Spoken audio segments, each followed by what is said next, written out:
আমি একদম point blank আপনাকে প্রশ্নটা করতে চাই, 2021-এর যে ফর্মুলা আপনাদের ছিল, আপনি মনে করেন ঠিক ছিল?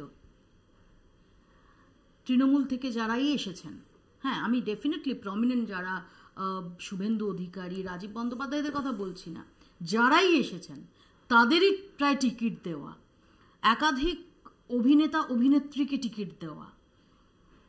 প্রত্যেকটা নির্বাচনের ফলাফল থেকে সে পার্টি জিতুক আর পার্টি হারুক, দল শিক্ষা নেয়। 2026 এটা করবেন? 2021 থেকে দল শিক্ষা নিয়েছে, কিন্তু টিকিট দেওয়ার বিষয়টা তো আমার হাতে নেই। আমাদের সংসদীয় বোর্ড সেটা ঠিক করে, এবং আমি কোনোদিন দলীয় অনুশাসনের বাইরে যাইনি। সেজন্য এ নিয়ে মন্তব্য আমি করতে পারছি না। তোমার সমস্ত প্রশ্নের উত্তর প্রশ্ন করা যেরকম তোমার অধিকারের মধ্যে পড়ে সাংবাদিক হিসেবে, সেরকম দু একটা প্রশ্নের উত্তর না দেওয়া সেটাও আমার অধিকারের মধ্যে পড়ে। তবে নিশ্চিত থাকো, বিজেপি 2021-এর নিজেদের বিচ্যুতি ত্রুটি যা যা আমাদের নিজেদের ভুল ছিল সেটা থেকে শিক্ষা নিয়েছে।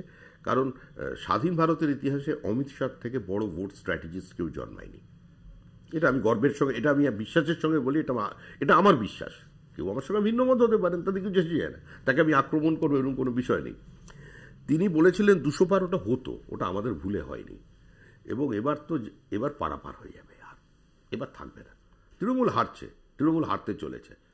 যে বিশ্বাস মমতা বন্দ্যোপাধ্যায় মানুষের মনের মধ্যে তৈরি করতে পেরেছিলেন 2011 সালে, কারণ যে ব্রিগেড সিপিআইএম করেছিল, দুটো ব্রিগেড ছিল অত্যন্ত গুরুত্বপূর্ণ। এক, যেদিন মমতা বন্দ্যোপাধ্যায় মৃত্যু ঘণ্টা বাজিয়েছিলেন, একটা ম্যামথ ক্রাউড, উপচে পড়া ব্রিগেড। জ্যোতি বসু সুভাষ চক্রবর্তীকে বলেছিলেন দেখে নাও ব্যাপারটা, মানে এটা শোনা যায়, এবং বলেও ছিলেন।